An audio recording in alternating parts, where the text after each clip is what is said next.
Welcome to With New Eyes, our weekly walk through this Cathedral of St. Peter in Belleville. Today, let's take a close look at here in the very center of the sanctuary, the very focal point of all the cathedral, this altar. The very word altar means high.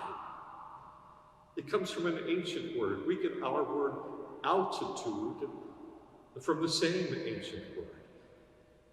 It is the high spot which we must walk up the steps to, which is elevated on this green predella, this marble, so that it is high here in the cathedral.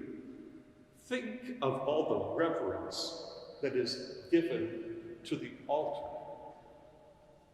We bow to the altar when we pass in front of it. The bishop, the priest, the deacons venerate the altar by kissing the altar at the beginning of Mass and at the end of Mass. We use incense around the altar to bless not only the gifts and the people, but the altar itself. For the altar, in a sense, is a very sign of Christ himself. Imagine this. Imagine the day when this altar or any altar in a parish church is consecrated by the bishop. The bishop takes the chrism, that holy oil which gets its name from Christ itself, the anointed one. And the whole top of this mensa, of this altar table, is anointed, is consecrated,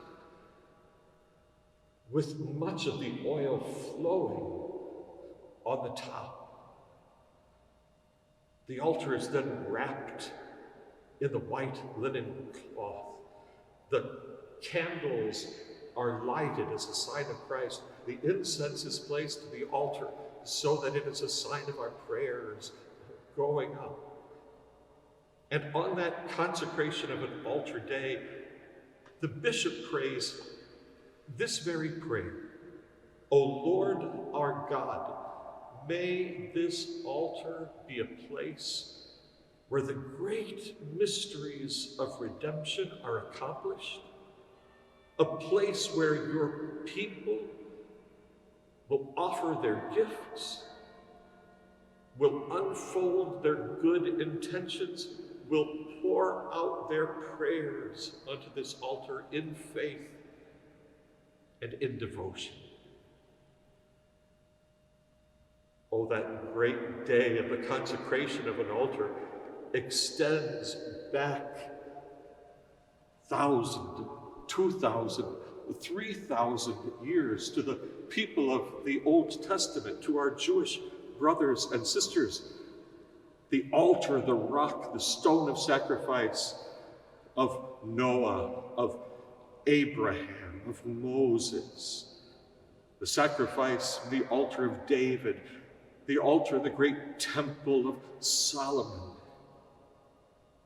No, the altar is now still that place of sacred nobility and beauty and strength as the church requires it to be.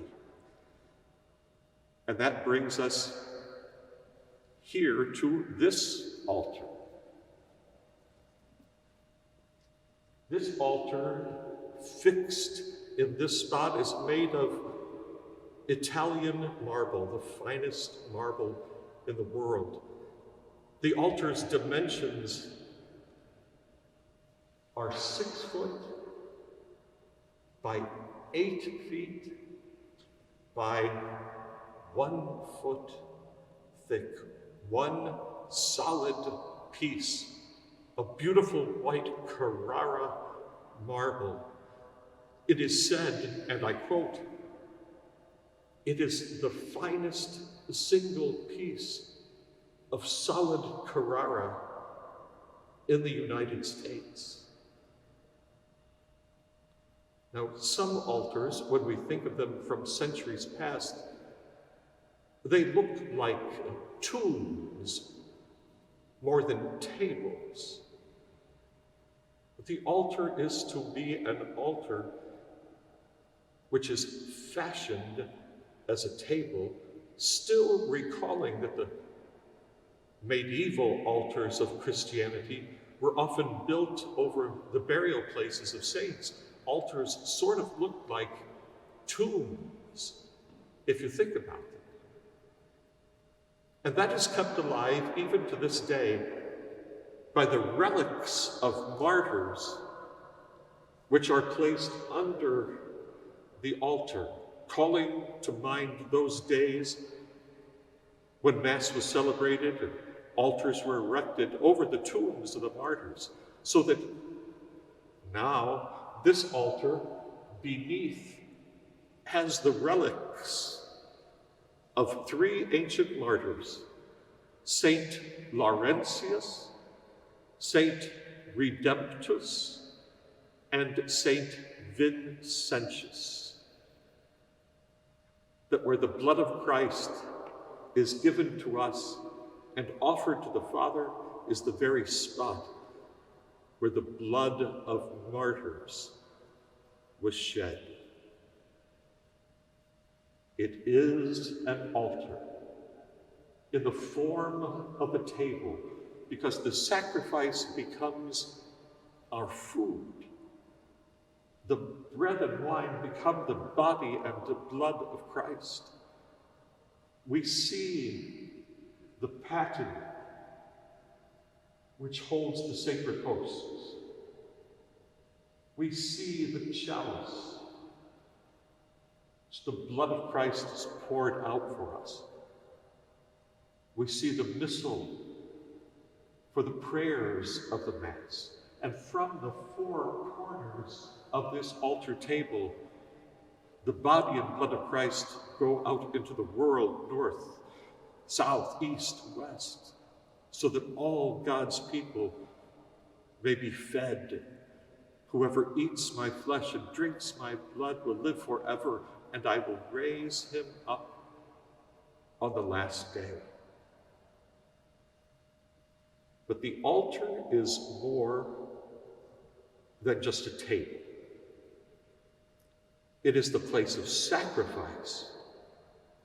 And Christ, who is sacrificed once for all,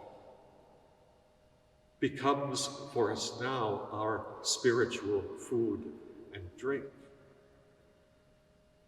So the altar is a place of sacrifice, and we recall just one thing that reminds us of that constantly. The Church teaches that on or near the altar, there must be a crucifix. There must be an image of Jesus Christ fixed to the cross, an image of the sacrifice which we celebrate, his paschal suffering, death, and resurrection, Sunday after Sunday, day after day. So when you see this altar, this place that is raised, picture in your mind also this crucifix. Picture the Lord of heaven coming down to this altar of sacrifice. Picture the stone of this altar being the rock of Calvary.